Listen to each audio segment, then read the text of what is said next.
Vamos lá, Emily, origem das expressões, o quadro preferido dos ouvintes do Mosaico. Hoje nós vamos falar algumas expressões aqui que tem a ver com as eleições que estão se aproximando, né? No próximo domingo tem o pleito. E a gente vai falar primeiro sobre a palavra política. Você vai explicar essa palavra pra gente. Manda ver. Com essa palavra, a explicação é bem curtinha, mas depois que você sabe a origem, fica fácil entender.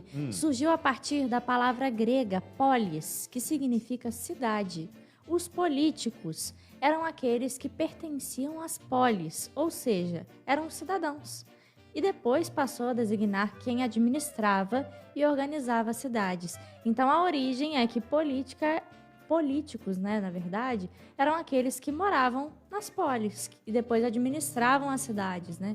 Porque o povo era dividido em polis e cada poli tinha os seus moradores e quem administrava. A polis, até a metrópolis também, exatamente. Né? Tudo tem a ver. Faz sentido mesmo. E agora, candidato, Emily? Teco, candidato tem origem no latim. A palavra inicialmente queria dizer apenas vestido de branco.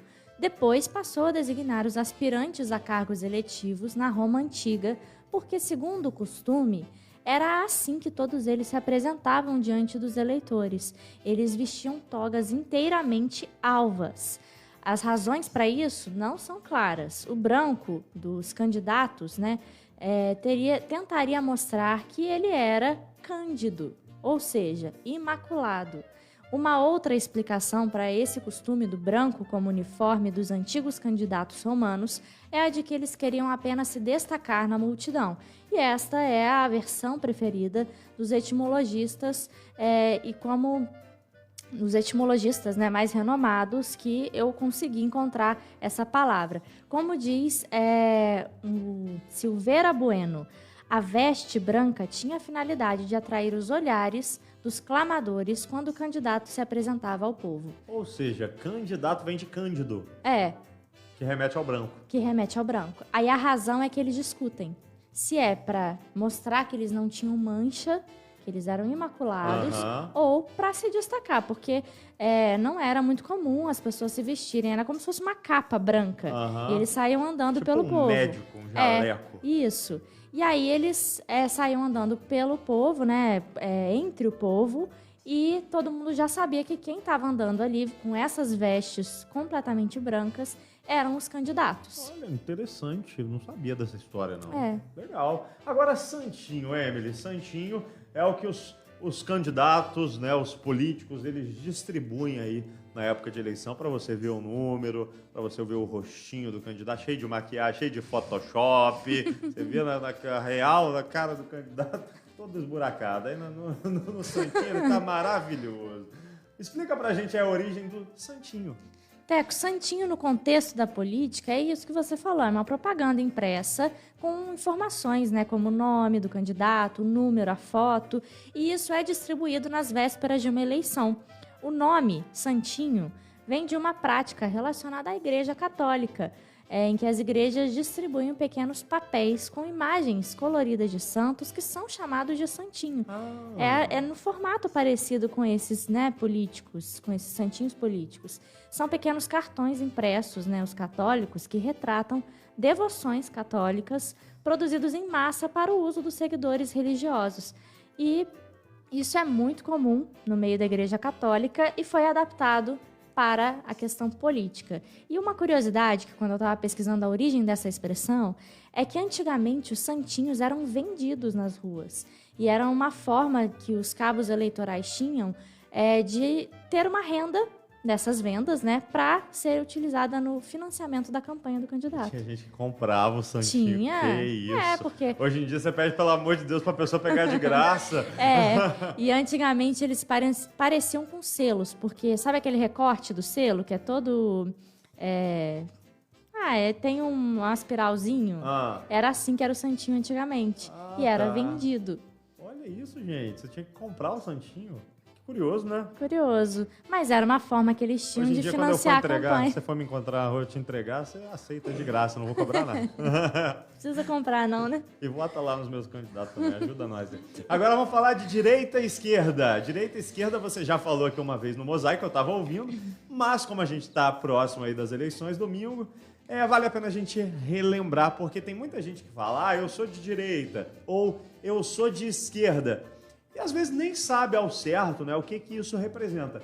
A Emily vai ensinar pra gente. Teco, quando a gente fala em esquerda e direita, desse modo aí que você falou, fulano pensa assim porque ele é de direita, ou essa ideia é defendida por quem é de esquerda, isso, né, por mais que falar de um lado ou de outro, isso já vem à mente quem é o candidato que representa, né, a esquerda ou a direita, a gente não para pensar por que a gente está falando isso.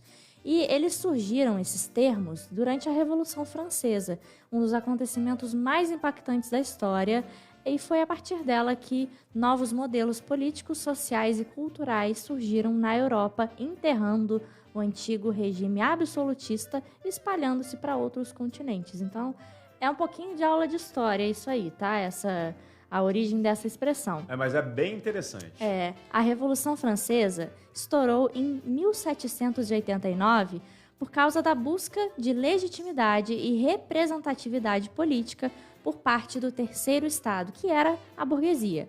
Os membros do Terceiro Estado reuniam-se em uma Assembleia Constituinte para redefinir os rumos da França, levando em conta o protagonismo da burguesia.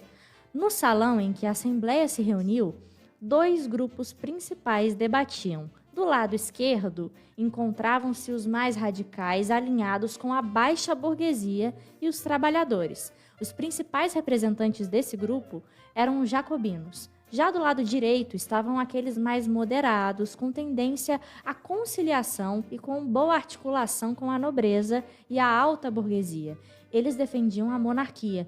Eram conhecidos como girondinos. Desse modo, dessa divergência entre jacobinos, que eram os radicais, e os girondinos, que eram os moderados, tendendo à manutenção de certa ordem institucional tradicional, derivavam as noções de esquerda e direita, que perduram até hoje nesse debate político. Isso no campo ideológico, né? A esquerda mais radical, a direita mais tradicional, mais moderada, mas tem também isso foi evoluindo, né?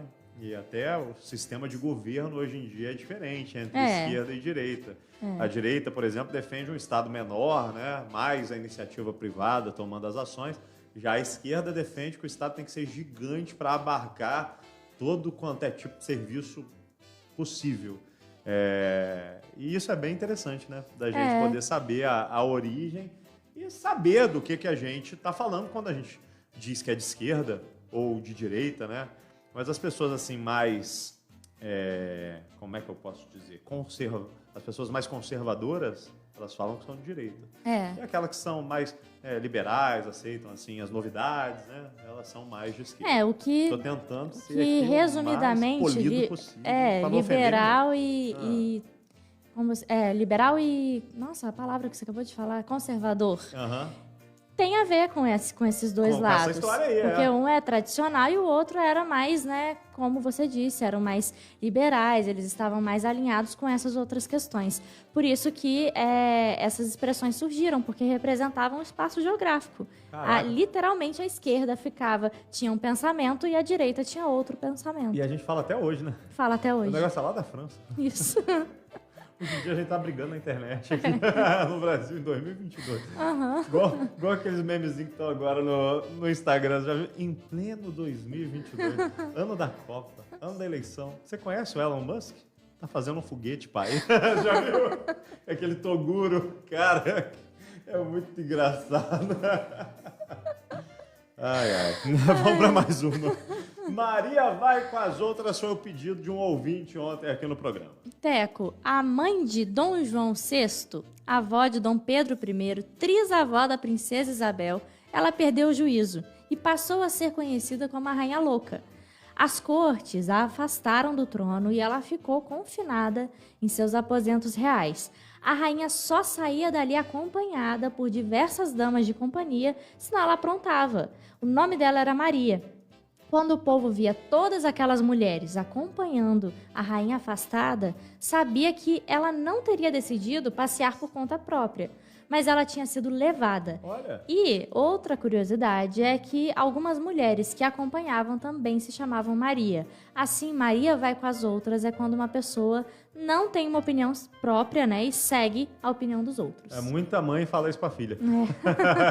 Né? Quando a filha tá querendo fazer alguma besteira, aí ela fala, larga de ser Maria, vai com as outras. Exatamente. Não é verdade? Ou então assim, você não tem uma opinião fixa.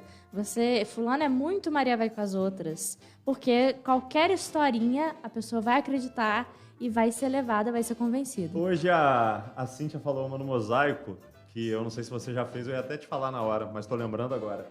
Meter o bedelho. Meter o bedelho, eu nunca falei. Então, ela falou, na hora que ela falou, opa! Espero que seja Vou contar essa uma pra ele. expressão politicamente correta. Pode ter uma origem aí, ó. Pode. Tô Que falando, foi? espero que seja uma expressão politicamente correta. Tem umas que não dá, né, gente? Tem umas que é verdade. difícil. Meter o bedelho. Eu não sei se ela é boa ou se ela é... Mas assim, me parece que é quando você tá se metendo em algo que você não foi chamado. Exatamente. Né? Uhum. Acho que não é nada... O que foi, Letícia? Deus abençoe que seja, né, meu? Se olha... Se não for, vocês me perdoem porque eu falei Não tá sem... perdoado, em nome de Jesus. Sem pensar.